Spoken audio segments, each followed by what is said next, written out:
You know, tonight could always be a brutal result for the Phoenix Suns, but I'll tell you what, nothing could be as brutal as what just happened in UNC Duke.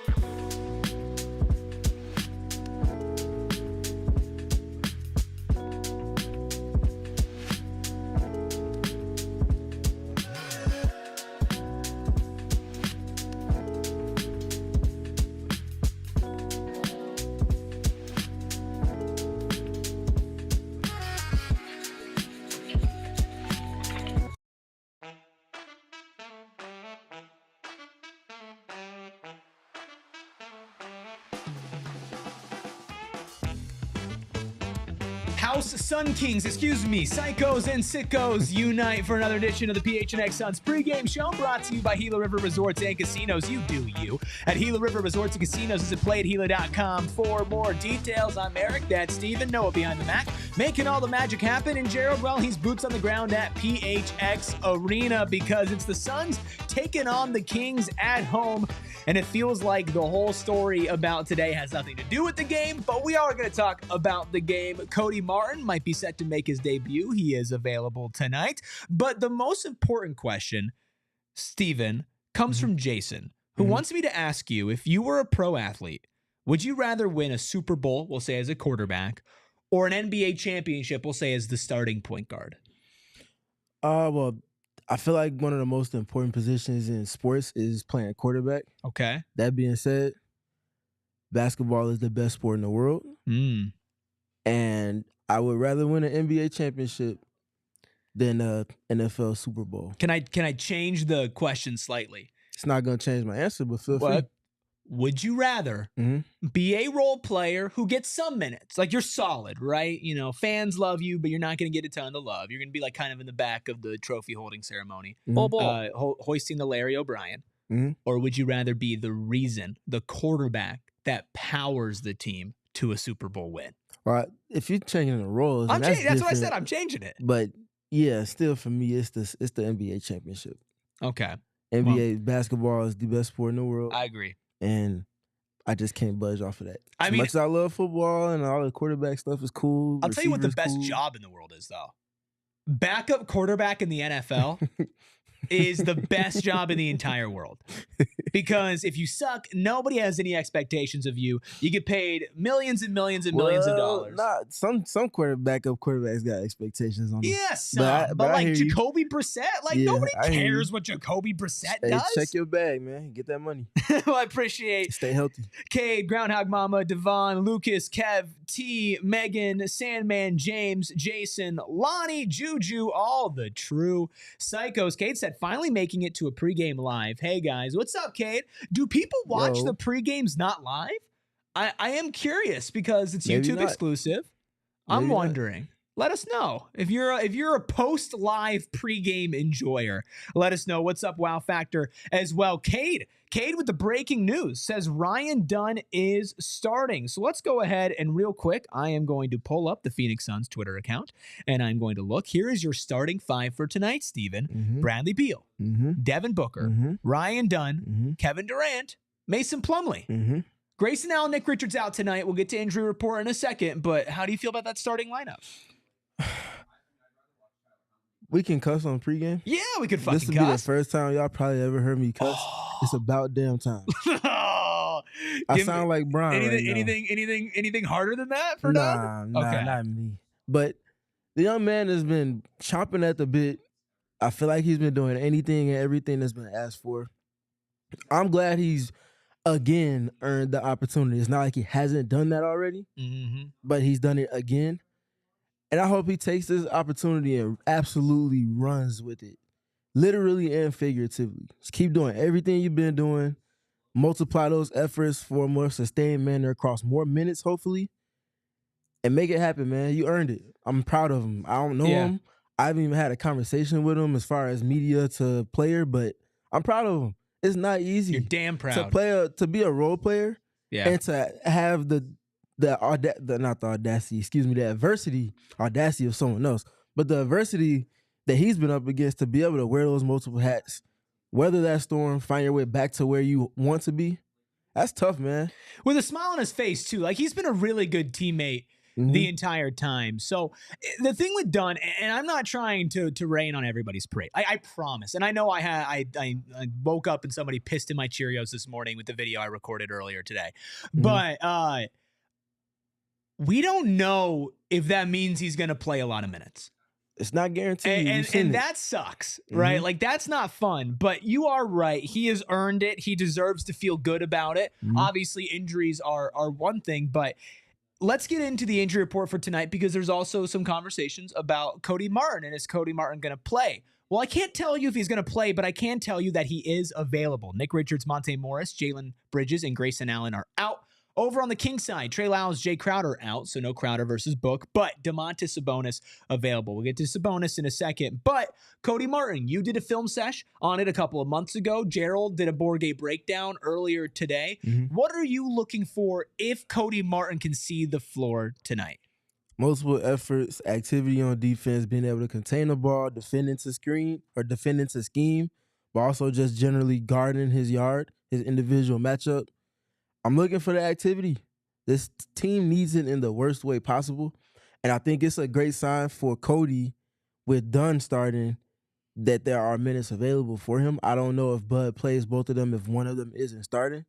So I think I've seen the boxes be checked off for me personally to facilitate to Cody having minutes. And I think there's opportunity there. I think there's a ton of impact there as well. Yeah, and whether he plays tonight or not, I would highly recommend you can go back. I think it was like right after the trade, like a week or two after the trade. It was like a couple days after. Yeah, you did your Steven study. Gerald did a board game breakdown. That's out there tonight. Highly recommend you go watch those, even if he doesn't play today, because who knows what he could bring over the last 16 games of the season. Also, we will talk about this in postgame, maybe a little bit pregame if we have time, but we're off to a roaring start, so maybe not. The reports earlier today from ESPN's Tim McMahon, from Beal and Ishbia reporting, I did a whole mini pod, 20 minutes on that on audio and on YouTube. You can go and check all of that out. But speaking of Cody Martin, there is a current Suns teammate who used to play with Cody Martin back in Charlotte. That's Mason Plumlee. Here's what he had to say at Shoot Around earlier today. Cody's a smart player. He's a really good on-ball defender. He scores it well from his position. Like, he's not. We know the guys that are going to dribble a lot and have the ball but I feel like when I played with Cody in Charlotte, he was efficient in limited touches, where a lot of guys mentally they can't get there. They'll say, I only got 4 shots tonight. So Cody, he's a really mentally tough player. And, I don't know, again, I don't know, injury status and all that, but when he is healthy, that's what he brings. Yeah, Cody has a lot of that jack of all trades type of Swiss Army knife dynamic to him. And as a role player on a team with top-end offensive-minded talents, that's the exact type of dynamic you want around those players to make the most out of the team dynamic of it all. I think Cody's going to find a niche quickly with this team. Before he even plays a second, I'll go ahead and say he's a blue-collar boy. Okay. And I think he's going to add those type of multiple efforts to a team that needs it in the worst way possible. Well, this is what Cody Martin had to say at Shoot Around today, talking about the Suns' defense.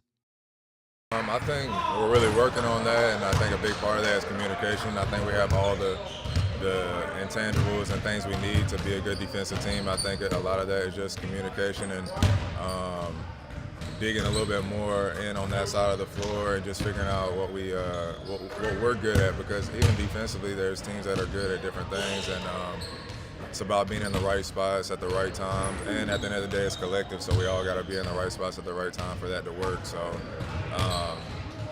I pride myself on defense, and I really love to play defense, but it's collective and it's a team effort, so that involves everybody, whether you're on the ball or off the ball, to be in the right spots at the right time.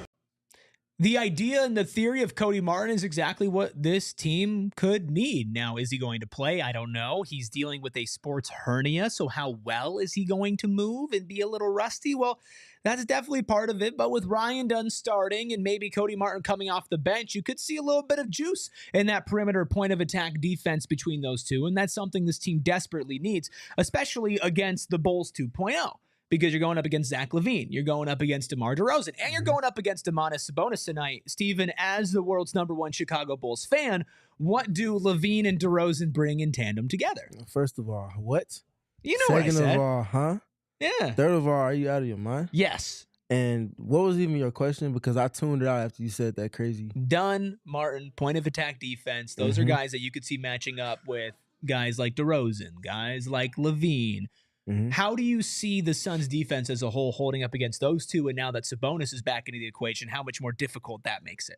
Well, now you have, if you being Mike Budenholzer, you have multiple options to throw at those guys. Yeah, no. Oh, sorry. You have multiple options to throw at those guys. That doesn't mean they're going to end possessions against them because screens, switches, the whole nine as far as that goes. But you have players that you can count on to do their job individually, whether they're help or directly on the ball. That should help you. But how much will you play them to allow for their impact to be felt over the course of the game is my question. But it should put them in a position to be more successful than they have been so far this season on the defensive end. Yeah. Hello says, only thing Steph likes more than the Bulls are the Dallas Cowboys.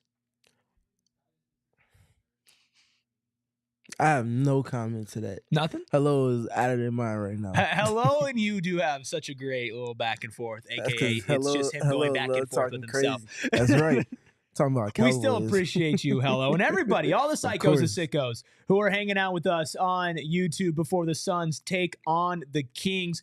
Obviously, there's a lot going on as far as outside noise with the Suns, and we'll get to that in a second, but that doesn't mean that this isn't a really big game when it comes to the Western Conference standings. So let's take a look at the push for the playoffs. Well, maybe more like the push for the play-in, but we're still going to look at it because the Thunder, of course, in first, Grizzlies second, Nuggets third, Lakers fourth, Rockets fifth, Warriors sixth. They don't really matter. It's the Timberwolves at 7, Clippers at 8, Kings at 9, Mavericks at 10. Currently, the Mavs are getting mollywopped by the Rockets 101-70. You could chalk that up as a loss. The Kings are a full game ahead of the Mavericks, so the Suns have a massive chance to gain some ground. They're currently in the 11th seed. They are 2.5 games behind Dallas, so they have a chance to make up half a game on Dallas tonight and a full game on Sacramento if they win. You said in your tweet, Steven, this is as much of a gotta have it as anything. The first time I've dubbed any game a gotta have it on Twitter, at least this season. So speaks to the dire straits of the situation the team is in, the proximity to the end of the regular season, and just the need to get a win against a team that is a bump ahead of you in terms of the level that they're playing at. Got to go get this one. Yeah, I think you have to do it emphatically as well. And part of that is because earlier today, ESPN's Tim McMahon put out an article that just set Suns land on fire. Not everybody had as spicy of a reaction as I did. I'd highly encourage maybe your halftime viewing, or if you're watching the game on mute, I did about 20 minutes on audio and on YouTube where I just read through the article and just laughed. I laughed so much, but there's a lot of noise, Steven, surrounding this team, and we'll dive more into specifics on everything and what Ishbia said and what Beal said and what Booker said in our post-game show. But on a human level, add this to the layers and layers of outside noise and drama going on with this team. A win, and we say this with every sport, winning just shuts all that up. You know, it just makes it better. That's the cure for everything. Only time things like this grow loud and grow louder is when underwhelming just continues to compile more and more and more.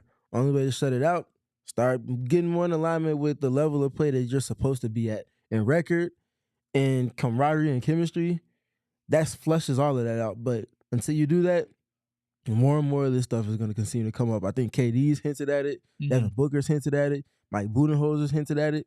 It's true, and we're watching it play out again in real time right now. JDQ says, what's up, fellows? Fellas, not fellows. I don't think I even want to watch tonight. Sad face. Well, as long as you're here. I appreciate you pulling up here, but I'm sorry to hear that. Yeah. Listen, I get it. I get not wanting to watch some of the games. I feel like the Suns have to earn a little trust back. But that's why we're here, right? We'll get you ready for the game. Go off, do your thing, hang out, kick it with your family, go see your friends, go get a bite to eat, go drink a beer, go smoke some weed, whatever you want to do. And then in a couple of hours, you'll be like, I wonder what happened with the Suns. We got you. Yeah, we got you covered. Don't you worry about that. Well, let's take a look at what we think the Suns are going to do tonight. It is time for our score predictions. I'm taking the Kings by 6, and so is Espo. I guess he's copying off my homework. Gerald, Suns by 1, but you are the most confident tonight, Steven. Yeah, Suns by 4. Barely a 2-possession game. Confident. I feel like this is something that's going to, as most Suns games do when they do play well, end up in the clutch, end up in a 1 to 2 possession fashion. I think they can come away with this one. I think they will, based off of this prediction. The Kings aren't playing the best basketball. They're 20-14 under Doug Christie. They've had very middling results in terms of their rating offensively and defensively. Nothing like stands out in a crazy fashion. But I will say the tough shot making and the ability to make shots and self-create on display in this game is as high as it gets between any two teams in the league. This is like the ultimate mid-off, but like complimentary. In a complimentary fashion, exactly. You know what? And obviously, I'm not like the stats guy. Shocker, shocker. I do wonder what would be the most mid-range shots taken in a game this season, and if this game might take the crown. It would be close because you got KD and you got DeMar DeRozan before anybody else. And then you throw Book, Devin Booker in Levine, there as well, of course. Beal. Zach shoots more threes now than middies. His shot profile is shifted, but he takes Bradley lots of Beal shots, takes a lot of middies. Yeah, he does take a lot of shots, though. That's very true. This, like I said, this is about as close to that style of basketball as you'll see across two teams in the entire league at this point. Again, just two teams playing mid-range ball. Mid-range ISO pull-ups, baby. That is real hoop. Exodus says that they predict a 20-point victory. By the way, everybody who thinks Espo is just quitting on the show, it's not true. Espo is the busiest guy in this building. He's the one who's making sure that we're employed and that you guys have a show to watch. So Espo will be back later at the end of next week. I will be off because I'm doing a 24-hour stream for the first day of March Madness with PHNX Sun Devils because we're psychotic. And Espo will be back on at least the post game a week from today. But Espo is making sure that you guys have post games to watch. By the way, let's take a look at a super chat from who else? Who else? But Maria. Maria always with these super chats. $1.99. Thank you so much. Says, like, not a sad emoji. It's like a meh face emoji 3 times. Hoping for a win tonight. I think we're all hoping for a win tonight. And Matt Ishbia, he said it in the article. He's like, it's not over till it's over. And if they can get in, they can be a tough out, which I think is funny because you're out. But if you are going to get in, not just this game, but basically every game going forward, -1 or 2, can really drastically impact not just your standings in the Western Conference, but whoever's ahead of you as well. Yeah, that's why this game is so important. And each one the rest of the way is at this point. What is it, 17, 16 more games left in the season? You don't have any margin for error. Every game means a whole lot. And you only got 3 games that are with teams that are playing close to your level. Right. Sacramento Kings, I guess 4, the Toronto Raptors, the Chicago Bulls, both of those 2 games. Okay, say that 4. Sentence again. Just the Sacramento Kings. No. Say what you said before Raptors. That. How did you set it up? Why are you said you're playing 4 teams that are playing close to your level. And then say the teams again. The Sacramento Kings, the Toronto Raptors, the Chicago Bulls, and the San Antonio Spurs. You got 4 of those games. The rest are against teams. Trash. The rest are against teams that are about 6th or at worst 7th in their respective conferences standings or higher. And it's more leaning towards the higher than it is the middle of the pack. Are you going to miss me at the end of next week? Everybody says you're going to miss me. Everybody, I mean, wow factor. He says you're going to miss me. What? When I'm on the 24-hour stream. You're going to miss me, right? You're going to be right over there. Why would miss you for? You're going to be on the 24-hour stream, right? I mean, I'll come on for like 5 minutes. Oh, 5 minutes? Okay, 10. Give me 15. All right. We're going to be watching hoop. Okay, I'll give you 15. Maybe we can watch a little Michigan State. I wasn't come on to play checkers or Connect 4 or none of that. You don't want to do any of that? I'll come on and watch some hoop. If you had to play a board game, like if it was like, hey, Steven, your job is on the line in a non-athletic competition, what would it be? Well, will Uno be considered a board game? Uno. You get down with Uno? Game, yeah.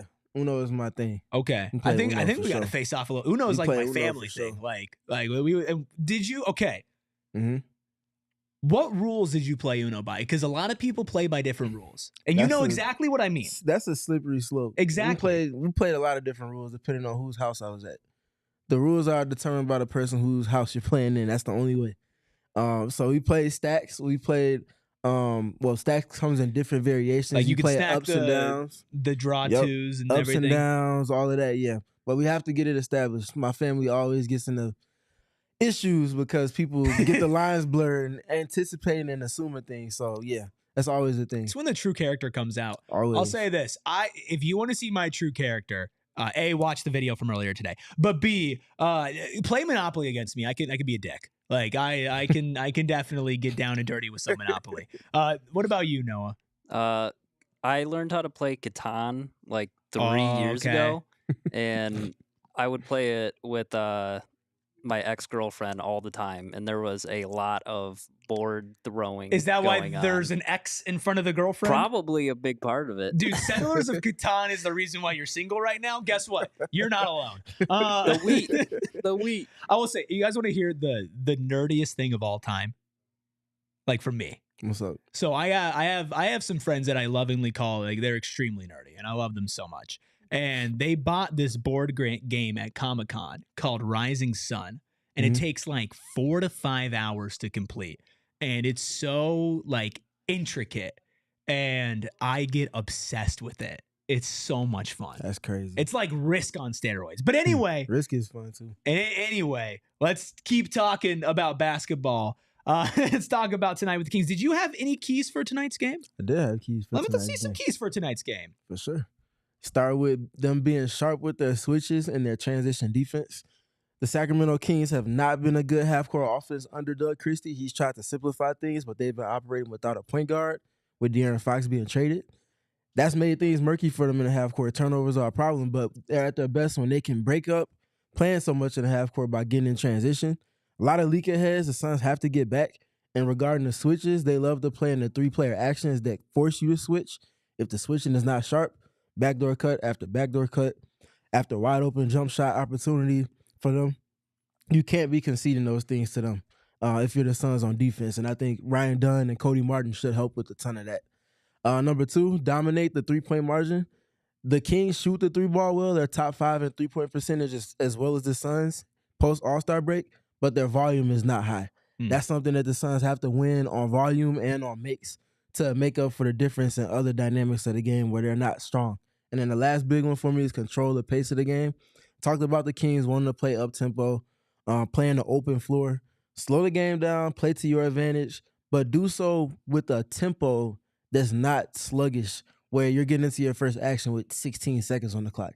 Get into your first action with 20 seconds on the clock like they were doing early this season when they were at their best on offense. Yeah, and I think Ryan Dunn helps with a couple of those. As far as dominating three-point margin, he makes it a lot harder to shoot threes. Of course, switching and defense, he's going to help with that. 19th in three-pointers attempted for the Kings in the NBA, 24th in three-pointers made. And like we mentioned, it's going to be a show us your middies type of night, right? Like get to the mid-range, hit some shots. But here's the thing is, the Suns love allowing teams that don't shoot a lot of threes to shoot a lot of threes. So you need to tighten that up. And transition defense is a big part of that. Bud was speaking on that in his pregame availability, how in every single film session, he brings up how they need to be better at transition defense. But also at the same time, like, you need to make a conscious effort to jack up threes. And what I want to see from Ryan Dunn specifically, and I'm not trying to just focus on him, is don't hesitate. And we saw in that Rockets game, he got playing time because Allen was out, and he took threes right away. And he only hit one, but he still took them. And it got to the point earlier in the season where he was shooting with so much confidence. Like you mentioned, with all the ups and downs he's been through, I want him to continue to shoot with confidence. I don't even care if he starts 0 for 3, 0 for 4. I don't really care. That's the space that he needs to be allowed from his coach to make mistakes or to maybe not have the three-point efficiency at times, but the defense will still hit. He has to take those shots for his confidence, for the team flow. You can't turn those down. But that's where he was at his best. He was taking the threes. He was making quick decisions on the catch, whether it was the drive or to move it or to shoot. And he was also doing a great job of not just standing around as a spacer, but cutting and doing different things like screening on ball and then creating an advantage downhill, slipping those screens when they try to switch. He needs a couple of games to get back into that rhythm and cadence, but He's already shown to have that as a template. And if he plays really well, he absolutely needs to earn to stay in that starting spot. You can't just keep going like this. The only reason that tonight's start means anything is if it means at least consistent minutes for him going forward. And I am curious if now that Ryan Dunn is taking more of the defensive workload, if Bradley Beal offensively, obviously he was a leading scorer last game, but the lowest plus minus, if he could have a more, not higher scoring night, but a more effective offensive night as far as actually pushing the Suns towards a win. I mean, that's what it should help with. He lessens the load. Ryan lessens the load for Bradley defensively. That should come with a boost or uptick in terms of his offensive production. You should be able to expect for him to do that in a sustained manner now. And it's the same thing. You want Devin Booker, Kevin Durant coming off of a game where they scored 19 points each. I know a lot of people have been complaining about the amount of shots that Kevin Durant gets. Can you break down the Kings' defense and if that's maybe going to be an advantageous matchup to get KD the ball? I mean, it's always an advantageous matchup to get him the ball, but you know what I mean. Yeah, for sure. Well, Sacramento loves to switch. Under Doug Christie, they've switched plenty, maybe even a little bit more than they did under Mike Brown. They also mix in zone. They're one of 11 teams that have 200 or more possessions running zone defense. When they get to their reserve lineups where Trey Lyles comes in at the 5, if it's not Jonas Valanciunas, they will be switching a whole lot, switching everything. So the caveat to that, Kevin Durant at the 5 should be something that's baked into their lineup process in this one a whole lot more than we saw against the Rockets in the most previous games. So I think that's naturally a way to get him more shots. The Kings don't have anybody that can guard Kevin Durant. Shocker, no team has someone that can truly guard him, but the discrepancy between an average defender that guards KD and something less than that, the less than that is the side that the Kings are on. And that's no disrespect to guys like Jake LaRavia or Keegan Murray. Those players just don't have the size, the physicality, or the stature to really bother him. He should go off tonight. It's funny. You mentioned Keegan Murray. We have Omar in the chat, who is a Suns fan, but I think I don't know why it's a bit. I know there's a reason. I know he's not just trolling, but he's a huge Keegan Murray fan. I think it's more so just Keegan has the coolest chant for when someone knocks down the 3. Is it 3 again? Ignites. No. He just hits the 3 and the whole crowd goes, Keegan Murray. I mean, that's pretty cool. It's very cool. Is he somebody that you feel like might be sneaky? Holy crap, he dropped 25 tonight because the Suns didn't close out on a 3-point defense. He might be sneaky. He hasn't been having the best 3-point shooting season compared to what his level that he showed to be was, and especially what he did last season. More sneaky than him, though, Jake LaRavia. That dude, he is a hooper. He might not have 25 and 10, but he might have the impact of a 25 and 10, especially with how he plays defense as well. That dude is a Swiss Army knife. He gets it done. That's the name that I would be looking out for. And you know I love point of attack defenders. Yeah. The biggest dogs on the court in this evolution of the NBA, Keon Ellis, excuse me. Yeah. You mix those two together, they might really have something. That's an all-star. Keon Ellis is not starting for this Kings team with the shift that they've seen, lineup-wise and with the trades and whatnot, but a dog. One of the best point of attack defenders in the league. Devin Booker will have to deal with him. Bradley Beal will have to as well. Lonnie in the chat says, Book 42 points tonight. Suns by 15. Let's go. That would be awesome. Let's take a look at what our friends over at Bet365 think is going to happen in Suns King on a Friday night. Suns at home, -3 on the spread, -155 on the money line. Kings on the road, +130 on the money line, +3 on the spread. That's a crazy comment, Exodus. But let's get to some crazy pregame picks presented by Bet365. Download the Bet365 app. Use code PHNX365 when you sign up and find out why, whatever the moment, it's never ordinary at Bet365. You must be 21 plus and physically located in AZ. If you or someone you know has a gambling problem and wants help, call 1-800-NEXT-STEP. Text NEXT STEP to 53342 or visit problemgambling.az.gov. Now, Espo busy keeping the lights on here, but he needs to find a way to keep the lights on at home because he's like -6 million. Let's see what he's putting his money on tonight. Royce O'Neal first basket, +1,000. Well, guess what, Espo? Royce O'Neal isn't starting. That's tough.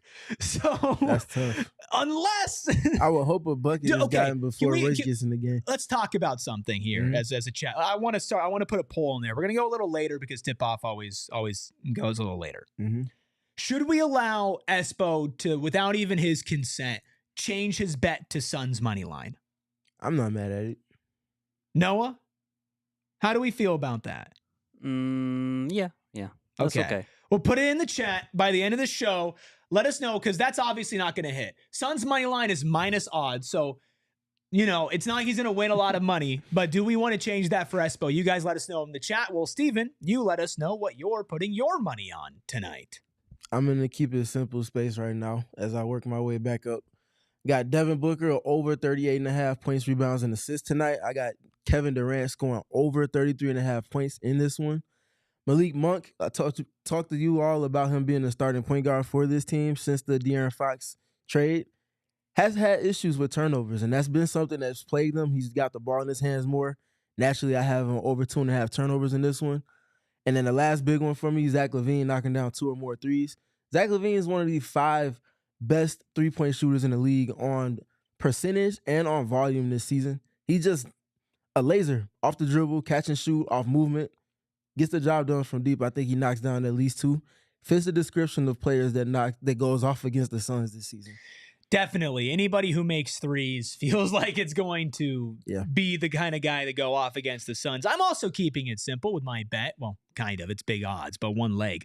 Domantas Sabonis triple-double plus 1,500. It just kind of feels like that night. Yeah. Any final thoughts for Suns Kings on a Friday night, Steven? Come out and set a tone for the Suns is my big thing. I would like to see them set a tone, play the game on their terms, see those 2 defensive guys that we just got done speaking to, allow for their impacts to be felt over the course of the game, let them find a rhythm doing what they do best, and start to build a foundation for something late in the season that hopefully trampolines you into the play-in and then hitting the ground running going into the postseason.